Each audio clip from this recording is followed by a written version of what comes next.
그리스도는 곧 진리, 길, 생명이십니다. 지금부터 말세의 그리스도, 전능하신 하나님의 말씀을 들으시겠습니다.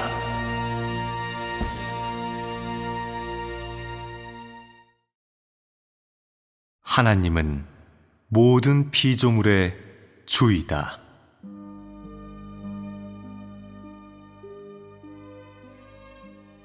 이전 두 시대 사역은 한 단계는 이스라엘에서 하였고 다른 한 단계는 유대에서 하였다.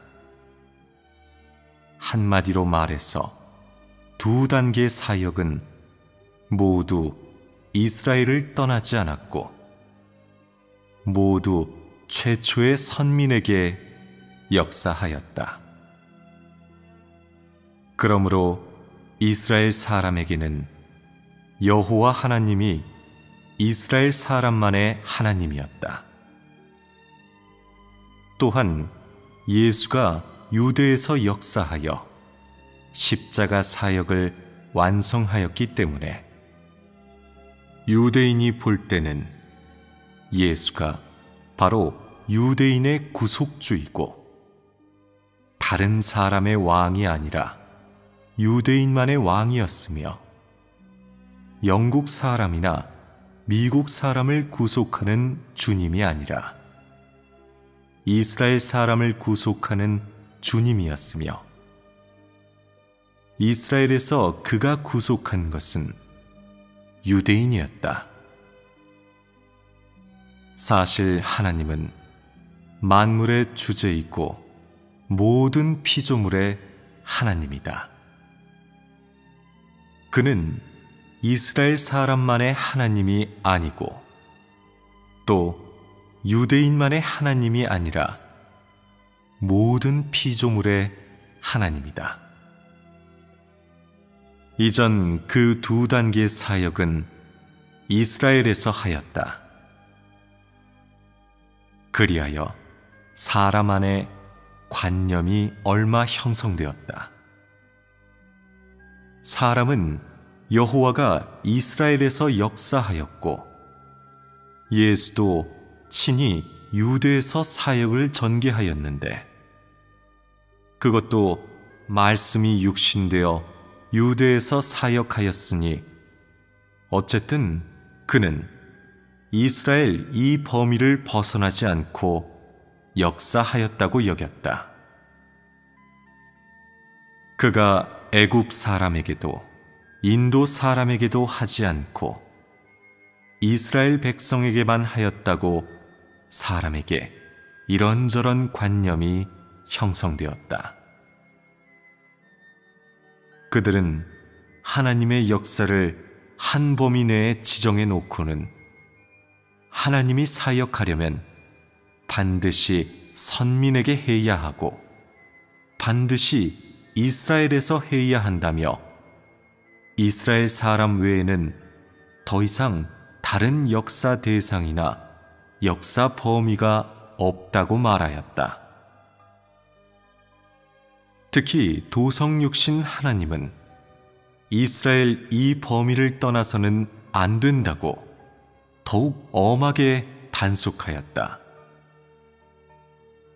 이것은 모두 사람의 관념이 아닌가? 하나님이 모든 천지 만물을 창조하였고 모든 피조물을 창조하였는데 그가 이스라엘에만 국한되어 역사하겠는가? 그러면 그가 모든 피조물을 창조한 것이 무슨 소용이 있겠는가? 하나님은 전 세계를 창조하였으므로 그는 6,000년의 경영계획을 이스라엘에서만 하는 것이 아니라 전 우주 아래 사람에게 하는 것이다. 현재 중국 사람이든 미국이나 영국이나 러시아 사람이든 모든 사람은 다 아담의 후손이고 다 하나님이 만든 것이다. 그 어떤 사람도 피조물의 범위를 벗어날 수 없고 아담의 후손이라는 호칭도 벗어날 수 없다. 모두가 피조물이고 아담의 후손이며 또 모두가 폐기된 아담과 하와의 후손이다. 이스라엘 사람만 피조물인 것이 아니라 모든 사람도 똑같이 피조물이다. 다만 어떤 피조물은 저주받았고 어떤 피조물은 축복받았을 뿐이다. 이스라엘 사람에게는 취할 만한 것들이 많이 있었다.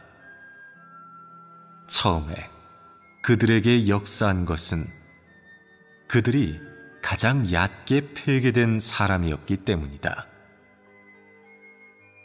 그들에 비하면 중국 사람은 아직 멀었고 차이가 아주 많다.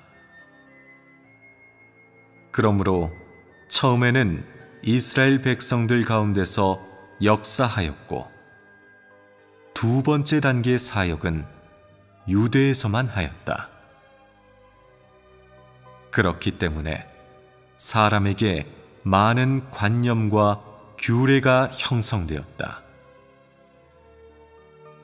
사실 사람의 관념에 따르면 하나님은 단지 이스라엘 사람만의 하나님이 되고 그러면 이방 사역을 확장할 수 없게 되는데 그 원인은 그가 이스라엘 사람의 하나님일 뿐 모든 피조물의 하나님은 아닌 것이 되기 때문이다.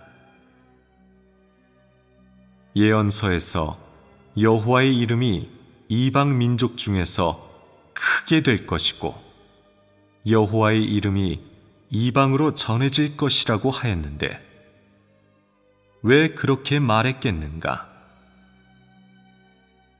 하나님이 이스라엘만의 하나님이라면 이스라엘에서만 역사했을 것이고 또한 그 사역을 확장하지도 않았을 것이며 그 말씀을 예언하지도 않았을 것이다.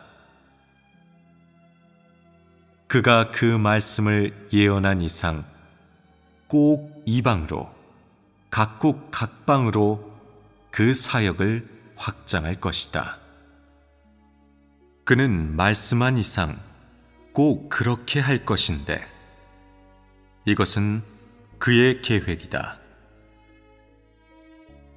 왜냐하면 그는 본래부터 천지 만물을 창조한 주이고 모든 피조물의 하나님이기 때문이다.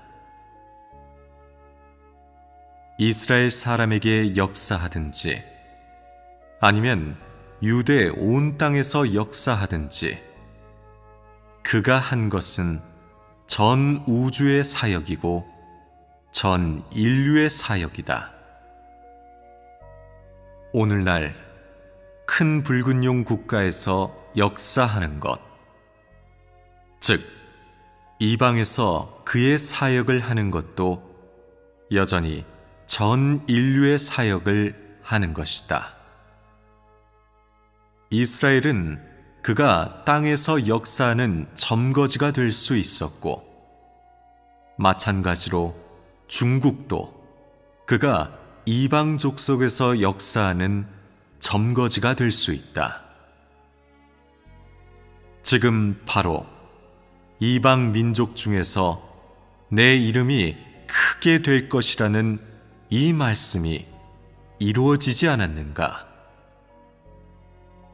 이방에서 하는 사역의 첫걸음을 내딛는 사역은 바로 큰 붉은 용 국가에서 하는 이 사역을 가리키는 것이다.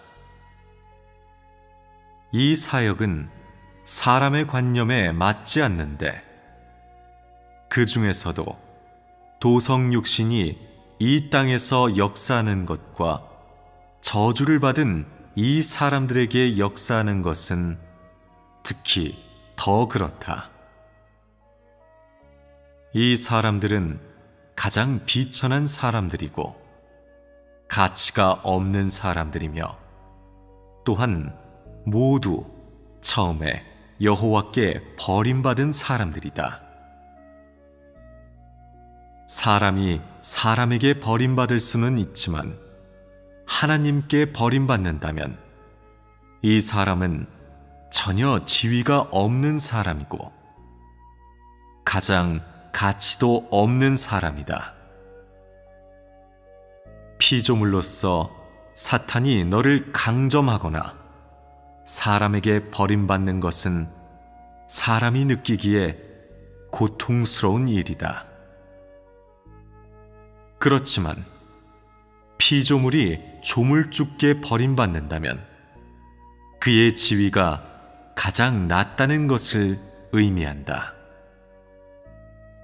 모압의 후손은 저주받았을 뿐만 아니라 또한 이 낙후된 국가에서 태어났으므로 의심할 바 없이 흑암 권세 아래에서 지위가 가장 낮은 부류의 사람들이다. 이 사람들이 과거에 지위가 가장 낮았기 때문에 이들에게 하는 사역은 사람의 관념을 가장 잘 깨트리는 사역이고 또한 전체 6,000년 경영계획에 있어 가장 유익한 사역이라 하는 것이다. 사역을 이들에게 하면 사람의 관념을 가장 잘 깨트릴 수 있다. 이것으로 시대를 전개하고 사람의 모든 관념을 깨트리며 전체 은혜 시대의 사역을 끝마친다. 처음 사역은 유대에서 이스라엘 범위에서 한 것이지 이방에서 시대를 전개하는 사역을 전혀 하지 않았다. 마지막 한 단계 사역은 이방에게 할 뿐만 아니라 더더욱 저주를 받은 사람에게 하는 것인데 이것이 사탄을 가장 치욕스럽게 할 수 있는 증거가 된다. 이로써 하나님은 전 우주 아래의 모든 피조물의 하나님이 되고 만물의 주가 되며 생기 있는 모든 것들이 경배하는 대상이 된다. 지금 어떤 사람들은 하나님이 도대체 어떤 새 사역을 전개하였는지 아직도 깨닫지 못하고 있다. 하나님이 이방에서 또 새롭게 시작하여 새롭게 시대를 열고 새롭게 사역을 전개하고 모압 후손에게 역사하였는데 이것은 가장 새로운 사역이 아닌가? 역사 이래 아무도 이 사역을 경력하거나 들어본 적이 없으며 더욱이 아무도 깨달은 적이 없다. 하나님의 지혜, 기묘, 난측, 높고 위대함, 거룩을 말세의 2단계 사역으로 나타내는데 이것은 사람의 관념을 타파하는 더욱 새로운 사역이 아닌가. 또 어떤 사람은 이렇게 생각한다. 하나님이 모압을 저주하고 또 모압의 후손을 버리겠다고 말씀하셨는데 어째서 지금은 또 그들을 구원하실까? 이들은 하나님께 저주받아 이스라엘에서 쫓겨난 이방인이고 이스라엘 사람에게는 이방의 개로 불렸다. 모든 사람이 보기에 그들은 이방의 개일 뿐만 아니라 더더욱 멸망의 자식이다. 말하자면 그들은 하나님의 선민이 아니다. 비록 그들이 최초에는 이스라엘이라는 이 범위에서 태어났지만 그들은 이스라엘 백성에 속하지 않는다. 그뿐만 아니라 이방으로 쫓겨났는데 그들은 가장 비천한 사람들이다. 그들이 바로 인류 중에서 가장 비천한 사람들이기 때문에 하나님은 시대를 전개하는 사역을 그들에게 하였다. 그들은 폐괴된 인류의 대표이기에 하나님은 선택 없이 목적 없이 사역하는 것은 아니다. 오늘 이 사람들에게 하는 사역도 역시 피조물에게 하는 사역이다. 노아는 피조물이고 노아 후손 역시 피조물이며 무릇 혈기에 속한 천하의 사람은 다 피조물이다. 하나님이 하는 사역은 모든 피조물을 놓고 말한 것이지 사람이 피조된 후 저주받았는지의 여부를 놓고 말한 것이 아니다. 그의 경영사역의 초점은 모든 피조물이지 저주받지 않은 선민이 아니다. 피조물에게 사역을 하려고 한 만큼 꼭 이룰 것이다. 어떤 사람들이 하나님의 사역에 유익하면 하나님은 그들에게 역사한다. 그러므로 하나님은 모든 규례를 타파하여 사람에게 역사한다고 말하는 것이다. 그에게는 무슨 저주를 받는다거나 형벌을 받는다거나 축복을 받는다는 이런 논법이 없다. 유대인이 좋은 사람이었고 또 이스라엘 선민도 소질이 높고 인성도 좋아 괜찮았으므로 최초에 여호와는 그들에게 사역을 전개하여 최초의 사역을 한 것이다. 그러나 지금에 와서 그들을 정복 사역의 대상으로 한다면 의의가 없을 것이다. 비록 그들 역시 피조물이고 그들에게 많은 적극적인 것들이 있지만 그들에게 이 단계 사역을 한다면 의의가 없을 것이고 사람을 정복할 수 없고 모든 피조물을 납득시킬 수도 없다. 이것이 바로 사역을 큰 붉은 용국가의 이 사람들에게 옮겨서 하는 의의이다. 가장 깊은 의의는 바로 시대를 전개하는 것이며 모든 규례를 타파하고 사람의 모든 관념을 깨뜨리는 것이며 또 전체 은혜 시대의 사역을 끝마치는 것이다. 만약 현재의 사역을 또 이스라엘 사람에게 한다면 6,000년 경영계획이 끝날 때 모든 사람은 하나님이 이스라엘 사람만의 하나님이라고 여길 것이며 이스라엘 사람만이 하나님의 선민이고 하나님의 축복과 약속을 받을 자격이 있다고 여길 것이다.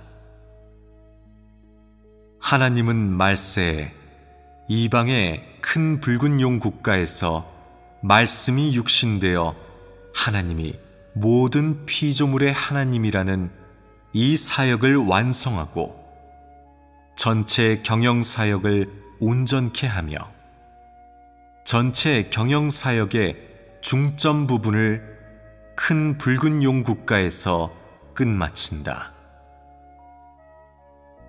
3단계 사역의 핵심은 사람을 구원하는 것이다. 즉, 모든 피조물이 조물주를 경배하도록 하는 것이다. 그러므로 각 단계 사역마다 상당히 의의가 있는 것이다. 하나님은 의의 없고 가치 없는 일은 절대 하지 않는다. 이 단계 사역은 한면으로는 시대를 전개하여 이전 두 시대를 끝마치는 것이며, 다른 한면으로는 사람의 모든 관념을 깨뜨리고 오랫동안 믿고 인식해왔던 낡은 방식을 타파하는 것이다. 이전의 그 두 시대에서는 모두 서로 다른 사람의 관념에 따라 사역하였고, 이 단계는 사람의 관념을 철저히 버리게 하여 사람을 정복한다. 모압의 후손을 정복하는 것을 통해 또 모압 후손에게 하는 사역으로 전 우주의 사람을 정복한다. 이것이 이 단계 사역의 가장 깊은 의의이고 가장 가치 있는 면이다. 지금 네가 자신의 신분이 낮고 비천하다는 것을 인식하였을지라도 너는 여전히 이토록 큰 축복과 약속을 받아 이렇게 큰 하나님의 사역을 성취할 수 있고, 하나님의 본래 모습을 볼 수 있고, 하나님의 고유한 성품을 인식할 수 있고, 또 하나님의 뜻을 행할 수 있어서 가장 행복하다고 느낄 것이다.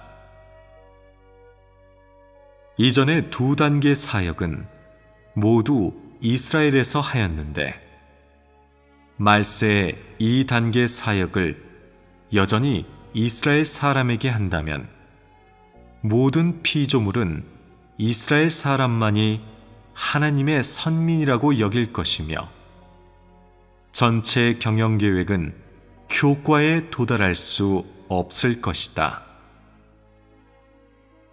이스라엘에서 두 단계 사역을 하는 기간에는 이방에서 더 새로운 사역을 한 적이 없었고, 시대를 전개하는 사역을 한 적이 없었다.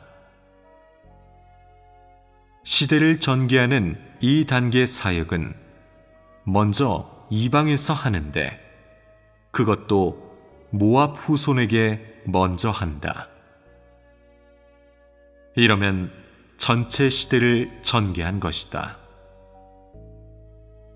하나님은 사람의 관념 속에 들어있는 인식을 모두 깨뜨리기에 어느 것도 존재할 수 없다. 사람의 관념과 이전의 낡은 인식 방식은 모두 정복 사역 중에서 타파되는 것이다. 그리하여 하나님께는 규례나 낡은 것이 조금도 없고, 그가 하는 사역은 전부가 해방이고 자유라는 것을 보게 한다. 하나님이 어떻게 역사하든 다 옳기에 하나님이 피조물에게 행한 어떤 사역이든 완전히 순복해야 한다. 하나님이 하는 사역에는 다 의의가 있다. 하나님은 자신의 뜻에 따라, 그의 지혜에 따라 사역하는 것이지 사람의 선택이나 관념에 따라 사역하는 것이 아니다. 그의 사역에 유익하면 그는 역사한다. 그의 사역에 유익하지 않으면 아무리 좋아도 하지 않는다. 하나님은 사역의 의의와 목적에 따라 일하고 역사 대상과 역사 지점을 선택한다. 그는 과거의 규례에 따라 역사하지 않으며 낡은 공식에도 맞추지 않는다. 그는 사역의 의의에 따라 일을 계획하는데 최종에는 진실한 효과에 도달할 것이고 예정한 목적을 이룰 것이다. 지금 네가 이런 것을 인식하지 못한다면 이 사역은 너에게서 효과에 도달하지 못할 것이다.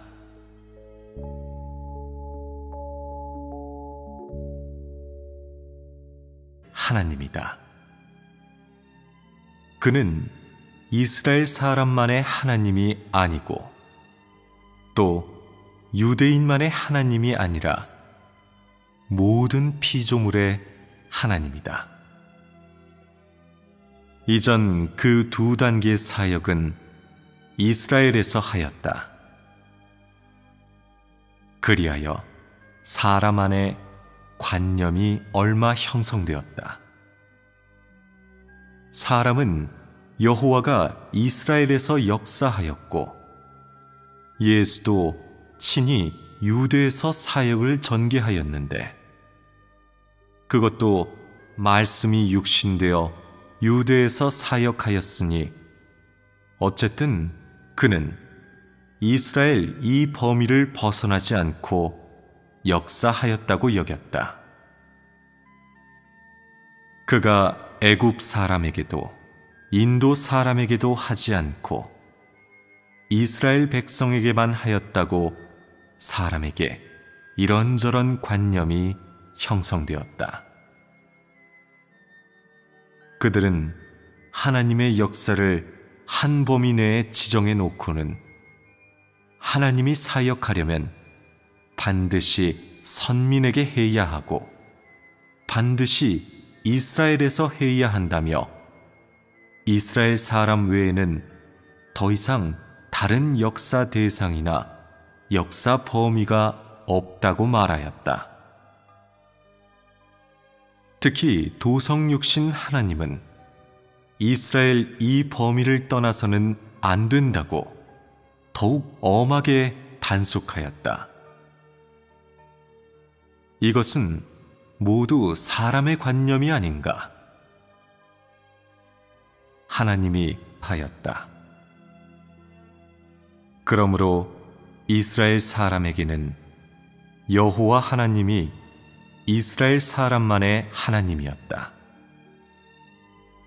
또한 예수가 유대에서 역사하여 십자가 사역을 완성하였기 때문에 유대인이 볼 때는 예수가 바로 유대인의 구속주이고 다른 사람의 왕이 아니라 유대인만의 왕이었으며 영국 사람이나 미국 사람을 구속하는 주님이 아니라 이스라엘 사람을 구속하는 주님이었으며 이스라엘에서 그가 구속한 것은 유대인이었다.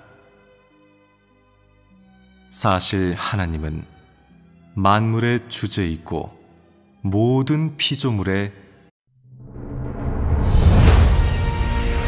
그리스도는 곧 진리, 길, 생명이십니다. 지금부터 말세의 그리스도, 전능하신 하나님의 말씀을 들으시겠습니다.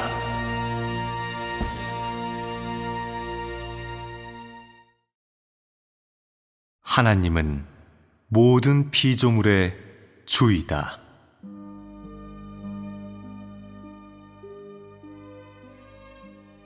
이전 두 시대 사역은 한 단계는 이스라엘에서 하였고 다른 한 단계는 유대에서 하였다.